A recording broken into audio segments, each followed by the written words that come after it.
welcome, welcome, welcome, everyone. It's lovely to see all your faces together in a room with a drink. And hello to everybody dialing in on Teams. I'm glad you made it. Oh, amazing. Yeah, they can hear us as well. So welcome to Lomond Women, the launch event for our London office. Some of you may or may not know that we have been doing a bit of a regional tour. So we launched about 4 months ago, this employee resource group, and we've been working very fast behind the scenes to get us up and running. And we've been delivering this session in all of the other regions throughout the month of December. So we decided to do this one in January because we can live stream it. So anybody that didn't get to attend their regional session, they've been able to dial in today. We are also recording the session. So we'll be posting that on Lomond Life later so that those that aren't able to attend now will get the benefits of what we're going to talk about today. So the presentation's about an hour, might be a little bit shorter. We'll see how we get on. So there's some time at the end for you to have a drink and a chat and to talk about what we've discussed.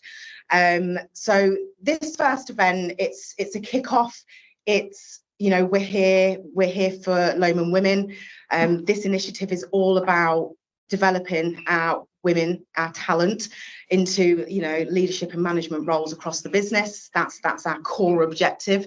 But equally, we want to talk about women's issues. We want to support women, and we want women to be successful in the property industry. You know, I think you're all really familiar with the stats now. You know, we are a majority female business, but you know, I want this to be for all of us, and I want us all to be involved. So some of the content today, it's not just focused on women. There's elements where men and non-binaries come in as well. So it's inclusive, it's for all of us, and there's lots more to come from us. We've got a list of things that we want to achieve and things that we want to deliver. But for now, we wanted to talk about family leave. So that's the bit of the theme today, is to talk about family leave, maternity, paternity, adoption leave, IVF. So we're going to talk a little bit about that later. And yeah, so the day, I'm going to introduce a bit around the outcome of the survey results. So you'll remember we did a survey not so long ago, and I just wanted to share a little bit about that with you. I'm going to go into a bit of detail around what does our family leave look like at Lomond, and what do we want it to look like, and what do we want our people to know. I'm then going to play a video, an inspirational video. It's really good. We've had really great feedback from the regional events. That's like a sort of an 8-minute video, so we'll play that. And then I've invited a very long-standing friend of mine, Ramona Williams, who just about managed to get me through my degree at uni. We both studied HR. Yeah, she woke me up in the mornings. So me and Ramona have gone on very different avenues in our careers, but we're both still in HR. But I thought, you know, Ramona's very inspirational in my life, and I wanted to bring somebody that inspires me to hopefully come and inspire you. She's had an incredible journey, so Ramona will be talking later. And then we will have a bit of input from Lucy, who is our exec sponsor for Lomond Women. She's the driving force behind us all. She's the reason why we've managed to actually deliver some stuff so far. So thank you very much. And Lucy's going to talk a little bit about what's next, with the support of Eric, who's been roped in at the last minute, but gets to talk about something very, very exciting. You have some QR codes here, and we will share the QR codes with the guys on the Teams later on, where you can show some interest in some of the bits that Lucy and Eric are going to talk about at the end, so don't forget those. There is also a suggestions box, so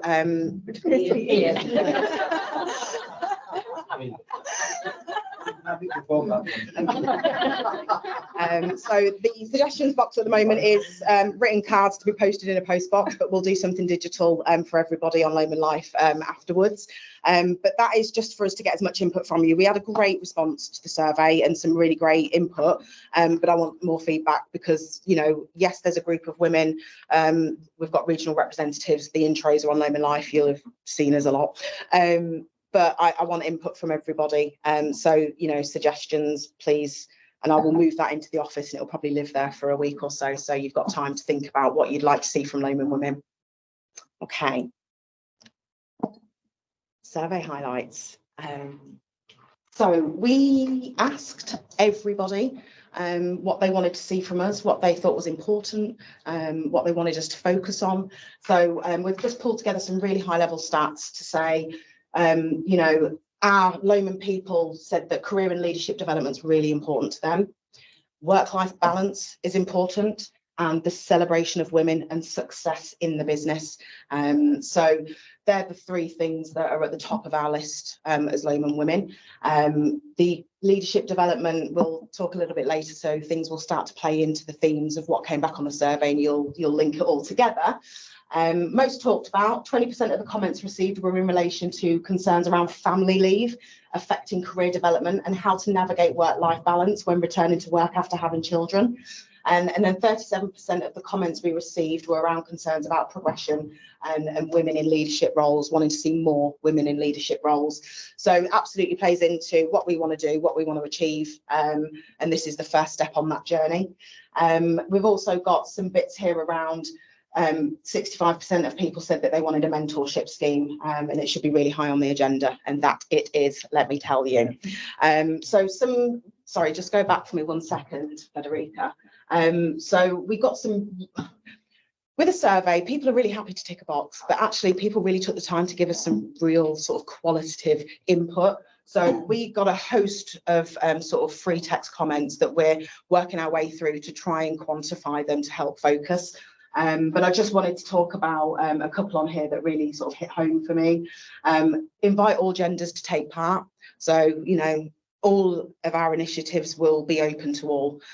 So yes, we're here for women and we're here to put women at the centre of the conversation, but that is not at the exclusion of anybody else. That came through a couple of times. Sharing the results and outcomes of discussions and meetings.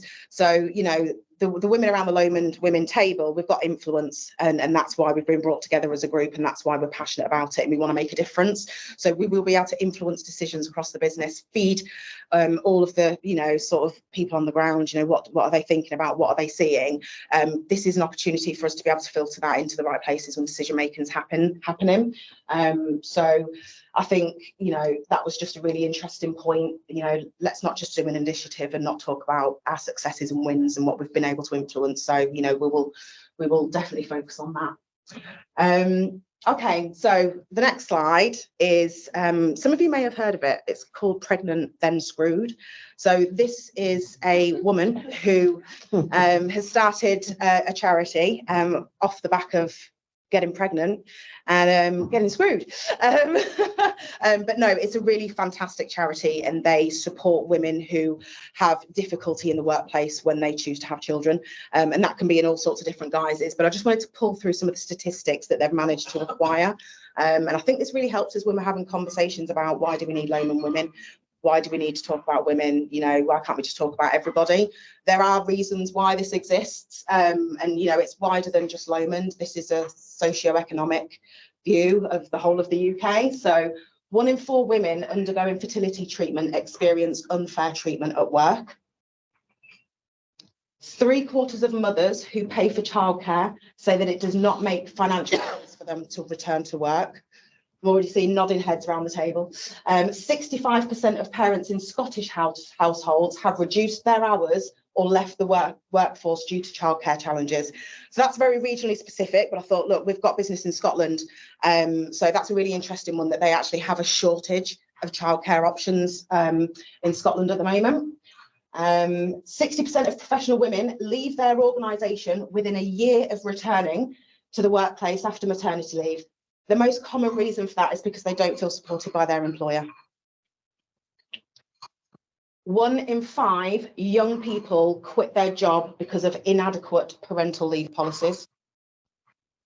1 in 4 mothers able to take, just 1 in 4 mothers are able to take their full entitlement for maternity leave. So, you know, that's talking about women returning to work as early as 4 months because they cannot afford to take any longer off of work. Next one. Oh, is that it? Are they all my stats? Oh, There's another one. 1 in 10 mothers. a third of dads have changed their job to try and strike a balance since becoming a parent. So that's that's bringing the male perspective in there, that, you know, our, you know, dads, other parents, you know, not always the primary caregiver, they are having to change jobs so that they can support at home. So, you know, it's impacting us all. And then the last one is, oh yeah, this one's good. Every year, 54,000 new mums feel they have no choice but to leave their job, costing employers £1.65 billion a year in replacement costs. So I just think there's some really important statistics. I think it gives us a nice perspective, and I'm really proud and pleased to go on to the next slide because I want to talk about what we've done already within Lomond. So you'll remember the roadshows where Ed launched Lomond Life, and with that launched some enhanced family leave policies. So, you know, we're going above and beyond the statutory requirements. The government set minimums of what we should do or have to do. But, you know, as a business, we can take that further, and we have gone further. So I just wanted to really pull this up as a bit of a reminder. We've had a lot of new people join the business. They might not have dug around Lomond Life yet to see what's on there. But on there, you will be able to read about the enhanced family leave pay. So enhanced maternity leave for mothers. So once you've been here with us a year, you will get enhanced pay above statutory, and that increases after 2 years as well, which is amazing. And that is mirrored with our adoption pay policy as well. We've introduced IVF treatment, so you get 2 days off. So that's something that we didn't have before. And our paternity leave for fathers after a year, they get 2 weeks full pay, which they didn't get before. So, you know, that's investment already in supporting people planning to have a family, and supporting them financially so that they can feel supported, feel that they can take the time off that they need. And I'll talk a little bit next about what happens when they come back. So I just wanted to really highlight that. I think it's amazing. It makes me very, very proud to work here. So yeah.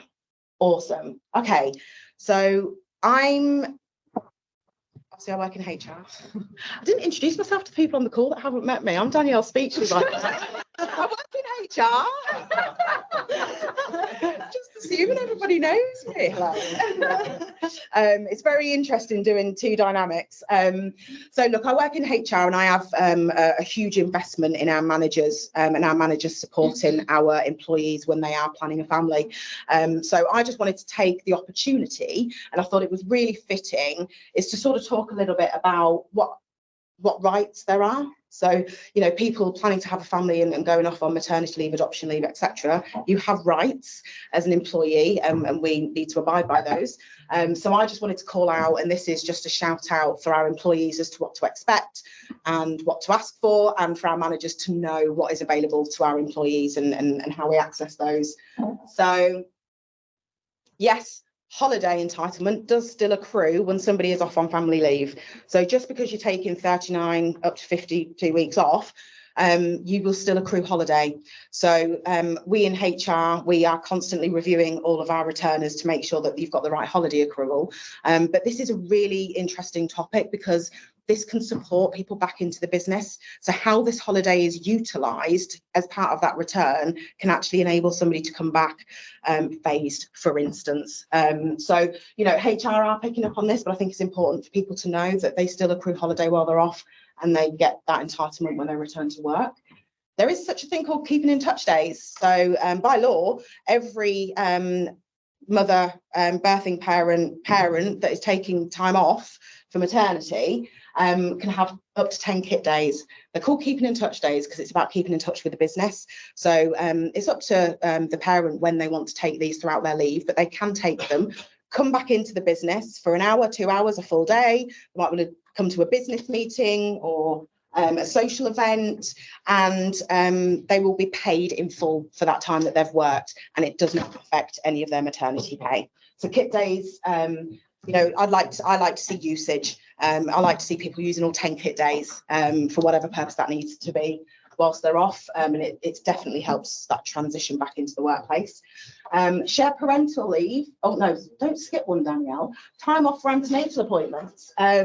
We do permit reasonable time off for people to attend their antenatal appointments. They do not need to use their holiday for that activity.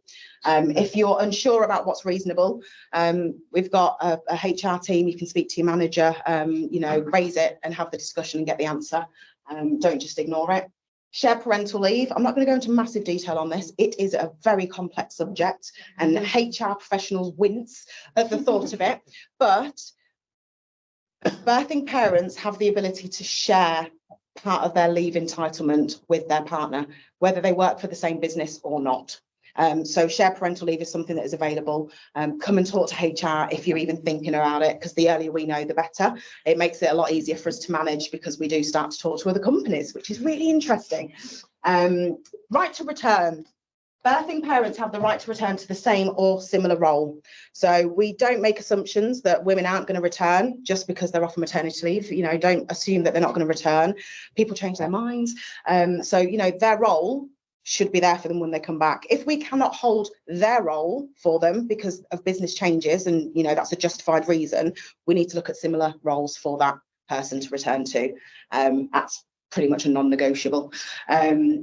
If there are any issues, or if the business is going through significant change at that point in your area, or, you know, come and talk to HR again as early as possible so that we can help you with your planning for that, and what action to take. And then flexible working requests. So all employees have the right to request flexible working. The business also has the right to decline requests for, you know, genuine business reasons. But, you know, one thing I will say for people thinking about returning to work, don't panic and sit in panic thinking I've got to go back full time, I've got to do this, I've got to do that, I've got to be in that location. It's not going to work for childcare and picking up and dropping off the child.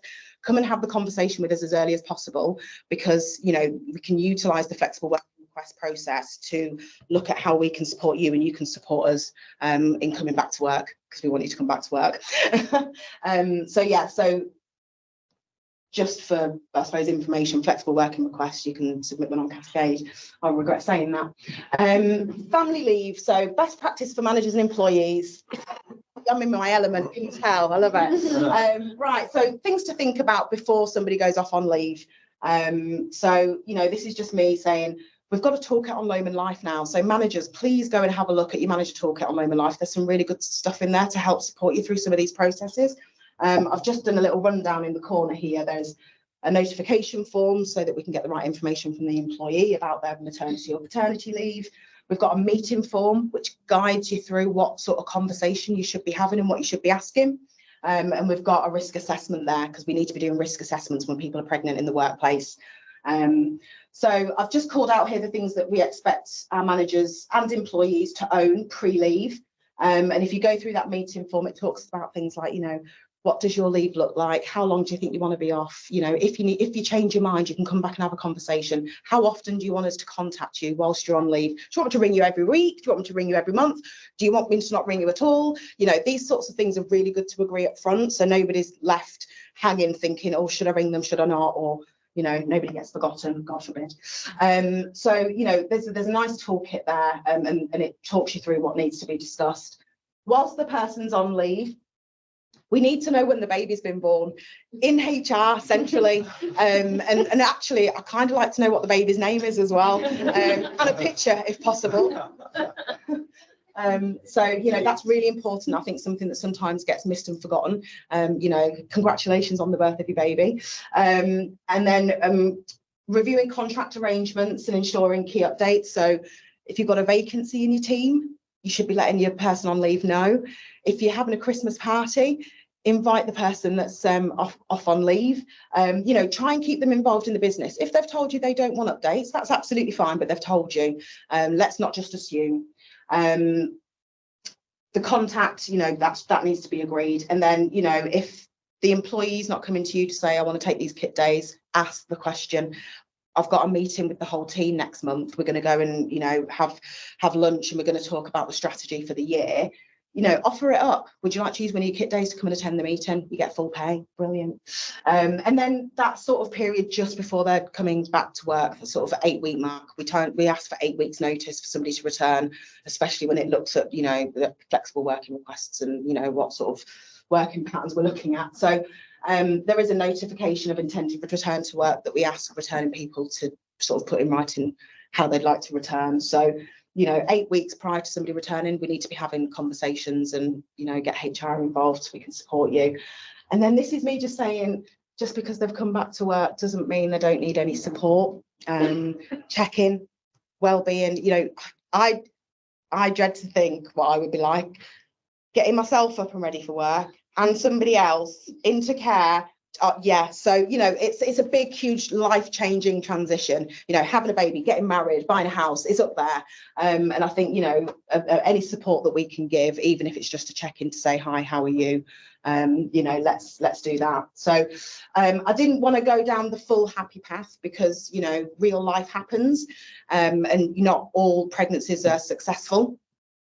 We do have a parental bereavement scheme in place within HR. So if you do ever come across anybody that has suffered with pregnancy loss or stillbirth, please refer them into HR. We have toolkits to support. We also have the EAP helpline. So the Employee Assistance Programme is a group of experts at the end of the phone 24/7 that can offer us counselling and advice on a plethora of subjects. Some of it's financial support, transition support if you're changing roles, but it's a fantastic service, and it's a free counselling service. Have you seen the price of counselling and therapy these days? We've already paid for some upfront for you, so please call if you're ever going through a difficult period in your life or you just want to sound something off. And one thing I did want to say, so EAP also support managers. So if you're a people manager and you're coming across a situation that you're struggling with and you want to talk to somebody outside of the business, EAP also offer that support. It's phenomenal. So the numbers on here, it's all over Lomond Life. Please utilise it. That's my talking over. Gutted. But look, thank you. I know that was a lot of talking to you, but you all look really engaged and you're all giving me really supportive smiles, so thank you very much. We've got a video. We don't know, do we know if it's going to work or not? It's going to work. So for the guys on Teams, we're hoping that you're now going to see the video on your end, and we're also going to see the video on our end. So I'm going to mute now, so you're not going to hear me because we're going to play a video. I want to start out by saying I talk about this, about keeping women in the workforce, because I really think that's the answer. In the high-income part of our workforce, in the people who end up at the top Fortune 500 CEO jobs or the equivalent in other industries, the problem, I am convinced, is that women are dropping out. Now, people talk about this a lot, and they talk about things like flex time and mentoring and programs companies should have to train women. I want to talk about none of that today, even though that's all really important. Today, I want to focus on what we can do as individuals. What are the messages we need to tell ourselves? What are the messages we tell the women that work with and for us? What are the messages we tell our daughters? Now, at the outset, I want to be very clear that this speech comes with no judgments. I don't have the right answer. I don't even have it for myself. I left San Francisco, where I live, on Monday, and I was getting on the plane for this conference, and my daughter, who's 3, when I dropped her off at preschool, did that whole hugging the leg, crying, "Mommy, don't get on the plane" thing. This is hard. I feel guilty sometimes. I know no women, whether they're at home or whether they're in the workforce, that don't feel that sometimes. So I'm not saying that staying in the workforce is the right thing for everyone.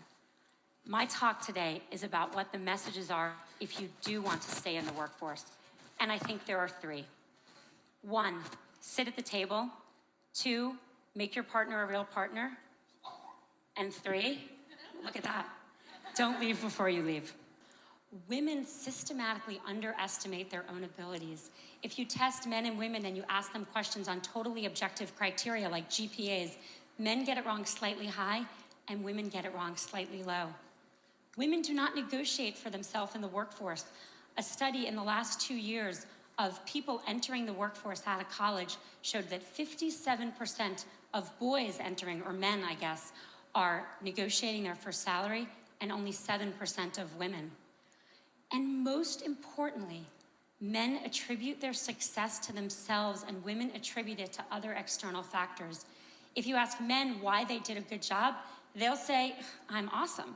If you ask, obviously, why are you even asking? If you ask women why they did a good job, what they'll say is someone helped them, they got lucky, they worked really hard. Why does this matter? Boy, it matters a lot, because no one gets to the corner office by sitting on the side, not at the table. And no one gets the promotion if they don't think they deserve their success or they don't even understand their own success. I wish the answer were easy.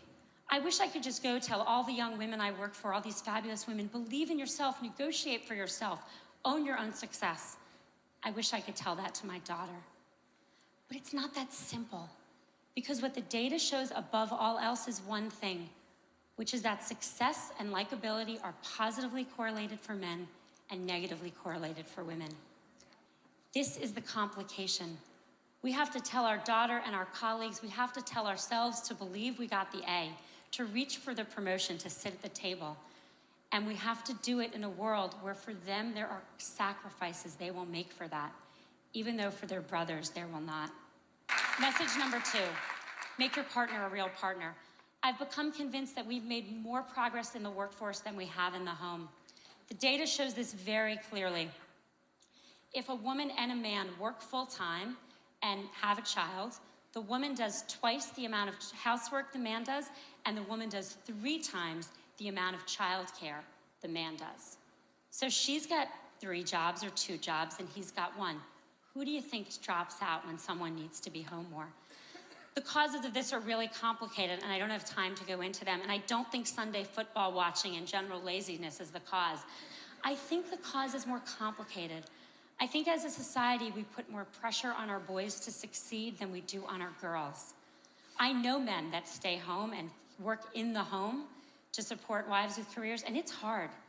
When I go to the mommy and me stuff and I see the father there, I notice that the other mommies don't play with him. And that's a problem, because we have to make it as important a job, because it's the hardest job in the world, to work inside the home for people of both genders, if we're going to even things out and let women stay in the workforce. Studies show that households with equal earning and equal responsibility also have half the divorce rate. And if that wasn't good enough motivation for everyone out there, they also have more, how shall I say this on this stage? They know each other more in the biblical sense as well. Message number 3, don't leave before you leave. I think there's a really deep irony to the fact that actions women are taking, and I see this all the time, with the objective of staying in the workforce actually lead to their eventually leaving. Here's what happens. We're all busy, everyone's busy, a woman's busy, and she starts thinking about having a child.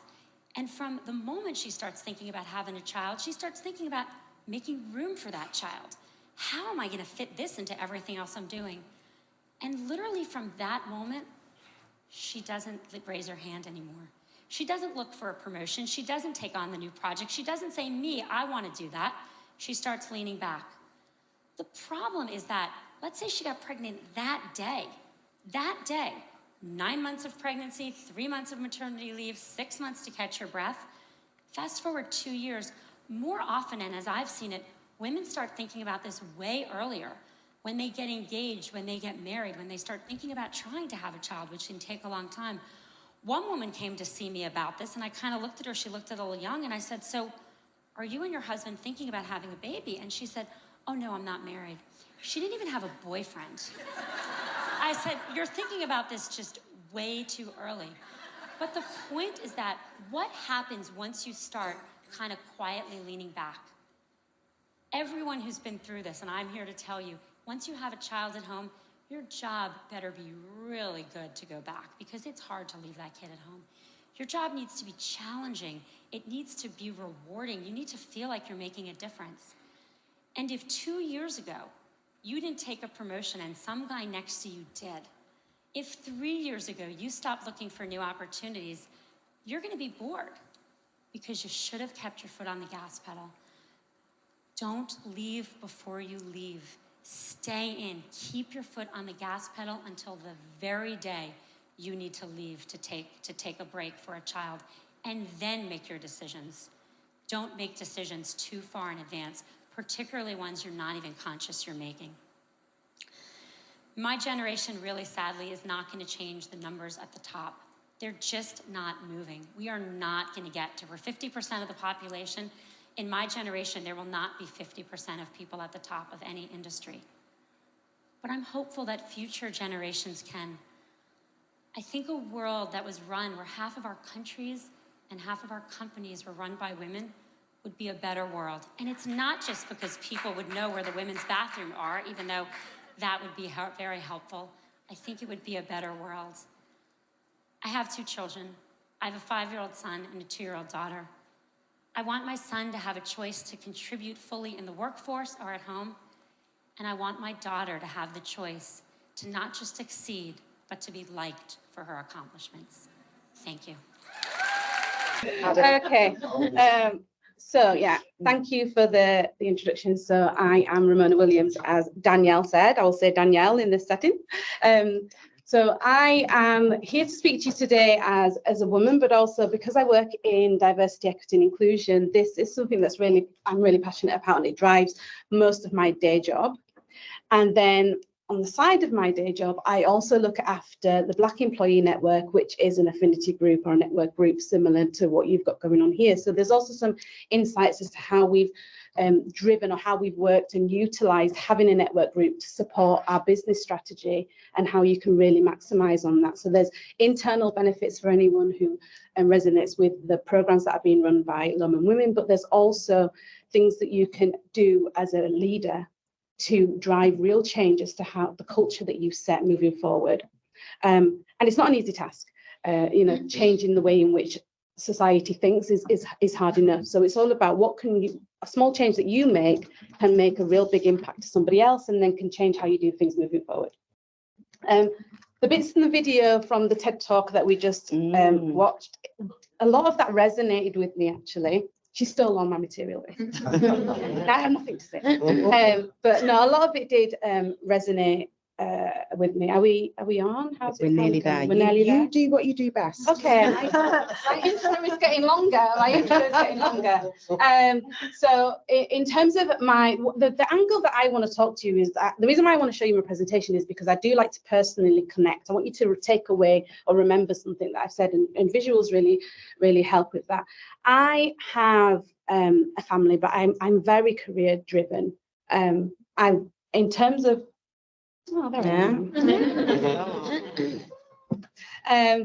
I'm very, very career driven, and I have been since meeting Danny at university and afterwards. Unlike Danielle, I very planned everything.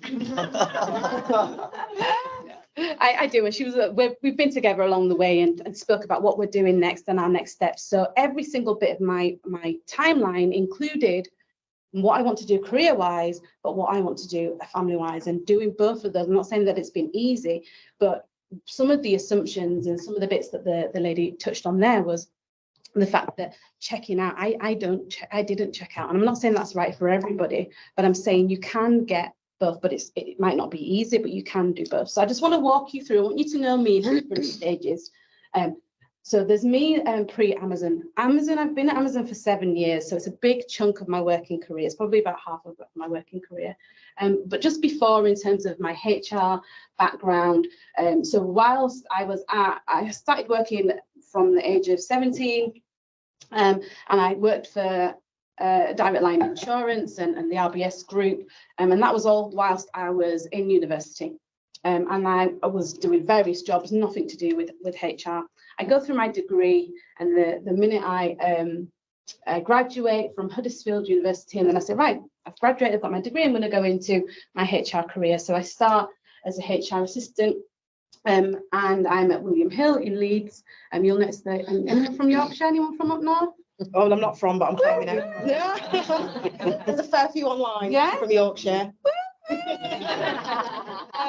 So yeah, I am a Yorkshire girl. So I was in Leeds, and I worked as a HR assistant at 3 years, and then I chose to relocate. My partner then, now husband, is from the south, so he's from East London. London, yeah, we met as close to the middle as we can. So I relocated to Milton Keynes. I went into an employee relations role for 2 years as an advisor, and then following that I went into Santander Bank, and I led a team of around 30-ish people in a centralised HR function. So all of these roles have been more or less centralised roles, and every step of the way I'd really thought about how am I enhancing on the bit that I've done before. Next slide, please. There's a slight delay just because we're on the internet. All right. No worries. So then I get into the world of Amazon, and I just want to say the bit of that I've been told that like this is all my personal experience, and I think that I share comes from that angle as opposed to like what Amazon's told me to say or not to say. I just need to throw that in there, seeing as it's recorded. So then I started my Amazon career, and I'm in LTN, so Amazon buildings. There's so many different arms of it, but I'm in the operational side of the building. So what that means is that this is my first role going in and supporting in an actual face-to-face role with all of operations, so from entry-level warehouse working right through to the GM of the building in that stage. It's the first time I've ever really done that, and it opened my eyes, I would say, to people, and not to say that before that I hadn't had people experience, but the breadth of different types of people and the challenges and what they need to overcome to be able to show up to work every day. So that was Milton Keynes, the oldest fulfillment centre in the UK. So it's been 25 years in the UK. And then I said, I want to do more. I want what's the next step in my career. So I'm a HR advisor. And then I moved 2 years later, I go and launch a building. As you know, the Amazon buildings pop up everywhere. So I went and launch at BHX4, which is Birmingham region, Coventry region. And then 2 years after that, I say, oh, I want some more. I'm going to launch another building. I do a pop-up site, which is a temporary site during the peak Christmas period. And again, if you can see HR advisor, HR business partner, senior HR business partner. So each time I'm enhancing what I've done, my level of responsibility grows.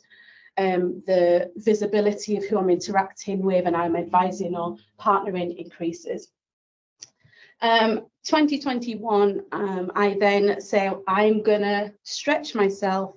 I want to be, and it says like a step up. So I was stepping up and covering and getting exposure to that next level of role. And I pushed myself to go to Tilbury and support there. Tilbury is in LTM1, just to give some context, we support maybe 1,000 people can be in a building at one time. In Tilbury, you've got 4,000 people that can be in a building at one time. So the scale of which I'm supporting different people, issues and agendas or barriers, and engaging them as well, right? Like HR can be fun. So, you know, like that sort of thing, it just grew massively. So that was my challenge, was actually, can you do this on a bigger level? And I went to Tilbury for a period of 5 months.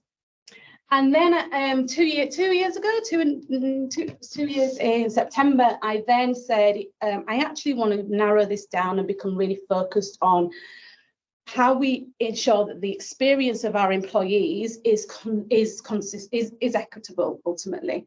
And that's when I've decided to go into the specialism of DEI as a DEI change manager.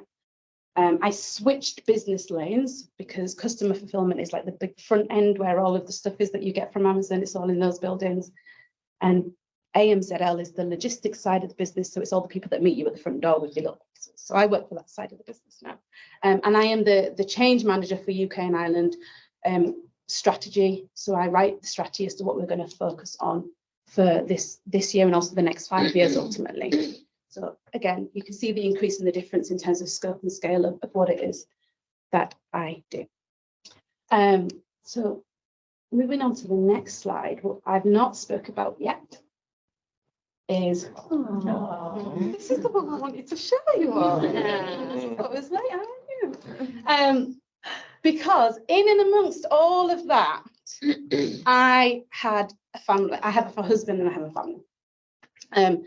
And what's really important to know is, like, we can make assumptions around an individual's motivations, and we all do it, right? If it was a DI session, we'd talk about biases, we'd talk about generalizations, we'd talk about stereotypes, and even in some of the statistics, it can then shape really conscious. I was just about to say. I'm wandering over there, aren't I? Some of the statistics can then shape how we think that we need to do things, but ultimately, one thing I want to say is there is no rules around how somebody lives their lives, including how they want to do their job, whether they choose to work or not work, or whether or not they have a family. There is no rules to this. So therefore, the only how you're going to know what works for an individual is by having those conversations and asking them, and not making a decision far away in a room. It is about the regular conversations and frequent, because you can make a decision today, but the parents of today are different to the parents that are going to be coming up in the future as well. So it has to be a consistent conversation. But having a family was always in my plan. And so when we move on to the next slide, actually go back. Oh, no, it's fine. I can do it from here. Oh, wait, stay. Just introducing to my husband Marvin, and that's my son doesn't even look like that anymore because he's so much older. So that's Micah, Malia, and Monet. We're all M's because I'm really cheesy like that. So I'm Mona at home, so we're the 5 M's, and that's them. So I don't have to remember them as I talk through the next bit. Okay. So the bit that I haven't spoken to you about yet is, in and amongst all of this career journey that I've had, as you now are really familiar with, there are major significant life events that happen. A lot of them are happy life events and some of them not so much. So on the top row, you'll see that I graduated. I then decided instantly, one of my things that I said to Danielle was, as soon as I graduate, I'm having a baby. And she was like, what? Where did that? I was like, because I know how I am. I know that I am really motivated and driven. And if I get into a career, I don't know if I'll be able to pause and have a baby, because I know how goal driven and I'm always pushing myself. So I said, I need to do that first. And then I'll get a taste of that, and then they'll both become a goal. Like, this is how my brain works, right? So I said straight off the bat, that's what I'm going to do, and that's what I did. And therefore, obviously, then that comes with that is you take a period of maternity leave. I then have my daughter. There's 4 years between them, and then I decide to get married, give my husband a bit of attention, and then I'm back at it. And then I said, right, we're going to have another baby, and that was always in the plan. And I have another period of maternity leave. So 3 times out of the business I have been. And yet still, you've seen the progression that I've made, right? The bit that I'm really comfortable talking about, and you know, apologies if anybody, I don't mean to be triggering, but I think it is good to have real life conversations, is that the pictures underneath is when I've had an infant loss or a miscarriage. So for someone that does plan as much as I do, for then this spanner to go into the works and it not to go to plan, like I was like, what is happening? And one thing I've got to say is the support that you get during those moments are just as important as the support that you get in the other moments, for you to feel really committed and feel like you're a valued member of staff. It is really important that we have these conversations. They're not easy conversations to be had, but it's really important that we have them. And so, as you can see, there's 5 little feet there. So one of the things that really resonated with the video before was actually I didn't check out when I knew that this was in my plan, because there was always a plan afterwards to come back. And so the way in which I worked, and again, this is personal to me, but I was really clear about that with my manager. And it's okay if you don't know what you want to do, but you can say roughly what your intentions are. And likewise, a manager can ask those questions, and it might be, I don't know, and that's okay. But asking then also allows you as a business to plan forward. You know, Ramona said that she's going to be out. She's roughly going to take as much as she can, so 1 year and 5 months, but she does plan to return. And when she plans to return, she wants to not take her career to the next level, which means she's going to move through to a level 5. We talk in levels in Amazon, so from a 4 to a 5 to a 6. I'm a 6 now. So, you know, that is good for anybody, any business that is thinking about who are our population and what is our strategy and what is our timeline. So just as when you might talk about your dips and flows in any other event, you know, the seasons changing, etc., like who is in your business at what time, what level and competency are they, but where do they also want to get to? And so when I talked about me launching the first building, which was Coventry, the bit that I didn't tell you was actually I was pregnant that whole time. I went to Coventry knowing I was pregnant. I live in Milton Keynes, so it was around, on a good day, like I could get there in an hour, maybe just short of an hour, and on a bad day it'd be an hour and a half. And I was doing that right up until right until they told me I need to stop coming in because my belly was touching the steering wheel, and they was like, I don't know. You're the reason why risk assessment. Yeah, that's exactly it. And I was like, oh, fine. But no, I was doing that, and I had the best time. Whilst I was in Coventry, I had the best time, but I had a really supportive manager. And if there was the odd day that I couldn't for whatever reason, she was understandable. Like, there was other conversations that could be had around how I still do and support that site. So to me, it wasn't a barrier. And what in my mind, it was, I want them to remember me. I want them to remember my level of competency. I want to still build my network and my relationships throughout that time, not because I've gone and had a baby. That shouldn't impact. I'm still the same person. I've still got the same drive. So I did that. So that was where, who did I go to college? I don't know. Probably this one, this child. They all merge into one. That's Monet. She's got a name. Yeah, Monet. So that was great. One thing I will say, and it's sort of falling into the second point from, what's the lady called from YouTube? Cheryl. Cheryl. She made a really good point. One of the things that was really interesting, what she made, was around the point of like the sharing between your partner point of view. Because this was my third time out of the business, and if you add that up in hours, am I going over my time? You're 3 minutes. 3 minutes left. That's fine. If you think about like the time out, I've had more or less 3 years out of the business. So in that amount of time, you can imagine how quick a business then evolves. And so I said to my husband, bearing in mind, I feel like I need to catch up. I've got 3 years worth to catch up, and I put a lot of pressure on myself to do that. And actually, I think that there is a level of ownership of the business to help me do what I need to do, and not necessarily that I feel like I have to burn myself out when I return. So again, those conversations are really important to know exactly what is it in terms of goals that you're setting for yourself, the same way you would if you were staying in the business. Are they still relevant to you, and what are the next steps?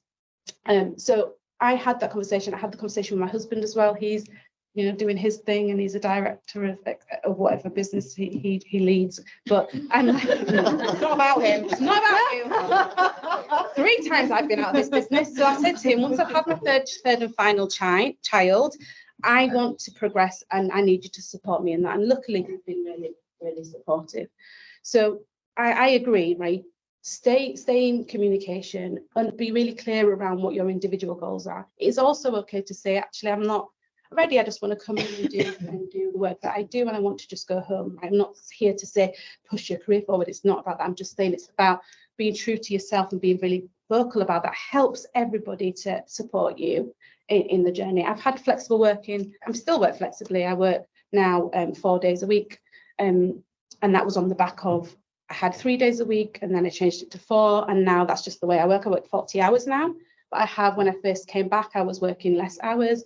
So I've had flexible working requests. I've worked flexibly, and I've continued to move through. Okay. So I just want to touch on as well really quickly around intersectionality, because when you talk about challenges and some of the stats that you have, it's bearing in mind that female progression, there's also other things that come into play. So for me, I'm a Black female, so I have sometimes when I'm having conversations or barriers, it comes from multiple places. You could have a female who wants to have a family, but also is has a disability, for example. So it's really important that you think about, we might overcome one barrier, but is there any others that we need to overcome to support this individual? And that can become really complex, but you've got the help of HR to work you through that. So I think bear that in mind, that not one woman is the same as another woman in terms of a fix. It can't be, oh, we've done that, we've solved it, right? Like, it's a continuous conversation. Exactly. You are sneaking these in. I am really quickly. I just want to talk about like throughout my journey, up until probably the last 2 years, I didn't have any real mentorship, sponsorship, or advocacy.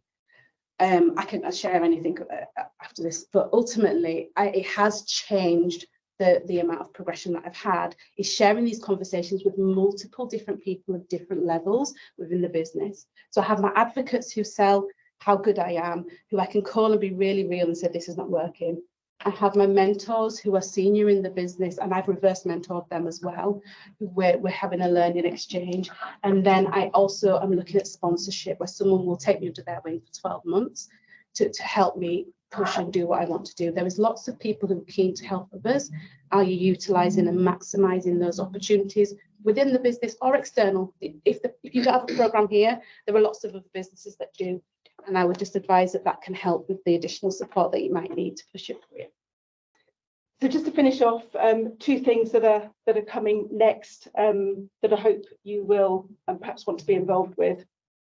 So one of the things that well, actually, no, firstly, as we've gone around and launched Lomond Women in all the regions, you'll know that we have a steering group, and we are now launching regional groups. So on the table, you'll see two different QR codes. The first one, or whichever order they're in, is to get involved. So if you would like to be part of the sort of London Central Teams regional group, we would love to hear from you. Working with Danielle, working with the wider group, and having some incredible input.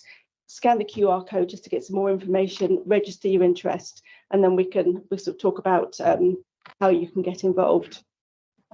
The secondly, and as Danielle sort of touched on at the start, 65% of people in the survey said we really need a mentorship scheme in group.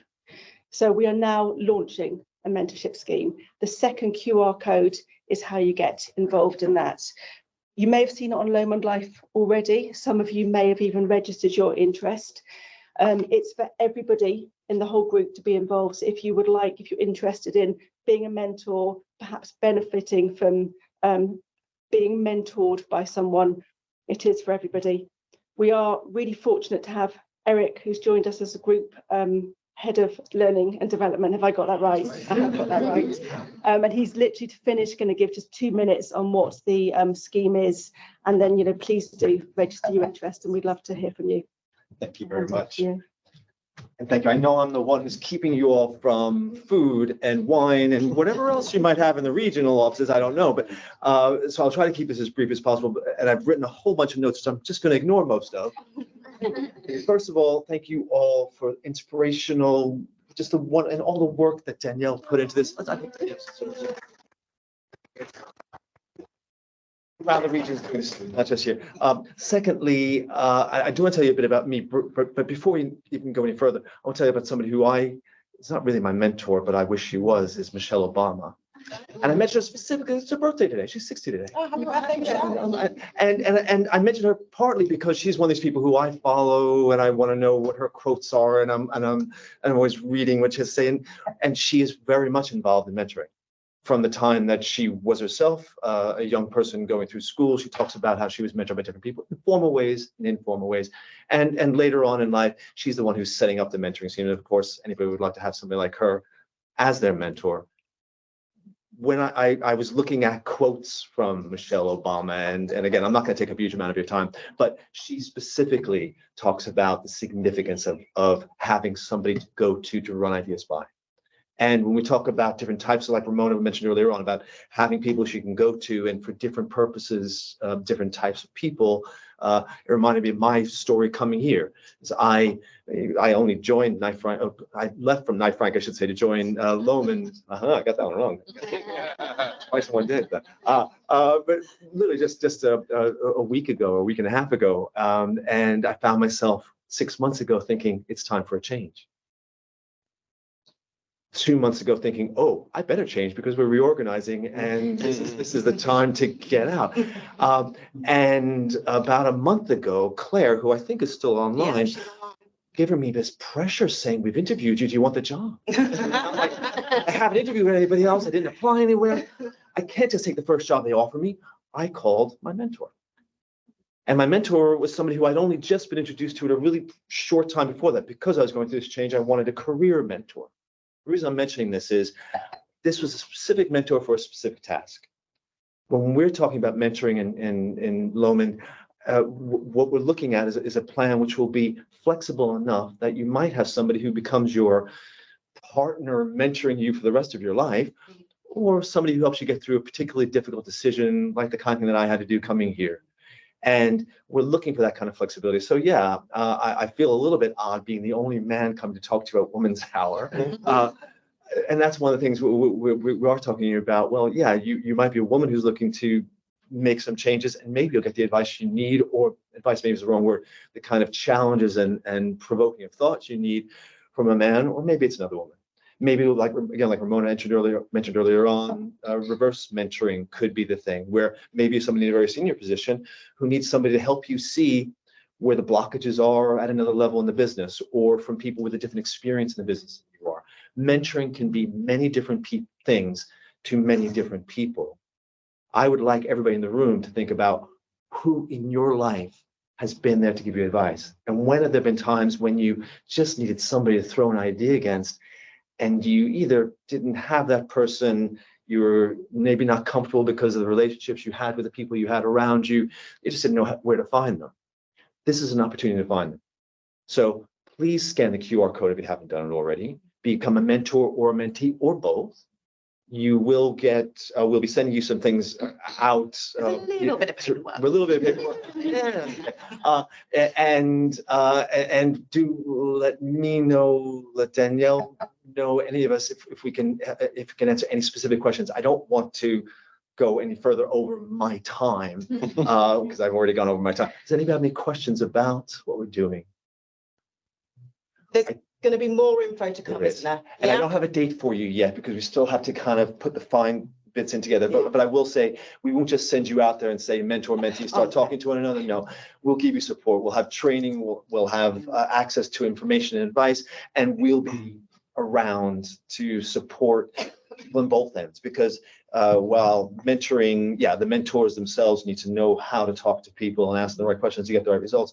It's very much the mentee who should lead the relationship, and we'll want them to know how to assert themselves and ask the right questions too. So keep an eye out for more information about this one, but scan that QR code now and get started if you haven't done it already. I'm really going to quickly wrap up. I'm so pleased to see that there's so many of you still on the call. So pleased to see that you're all still in the room. And as Cheryl said, stay in the room. Thank you so much for your time. This has been phenomenal. I hope we will be doing a lot more throughout the year. So keep peeled for the calendar of Lomond Women events. And we're super pleased that we can now follow on and get this mentorship scheme up and running. We're going to hang around for drinks and nibbles, chats, questions. Ramona's here, ask her loads of stuff. And we'll see you next time. And just keep tuned. There'll be more stuff to come on Lomond Live. Thank you so much, everyone. Have a lovely evening. Thank you.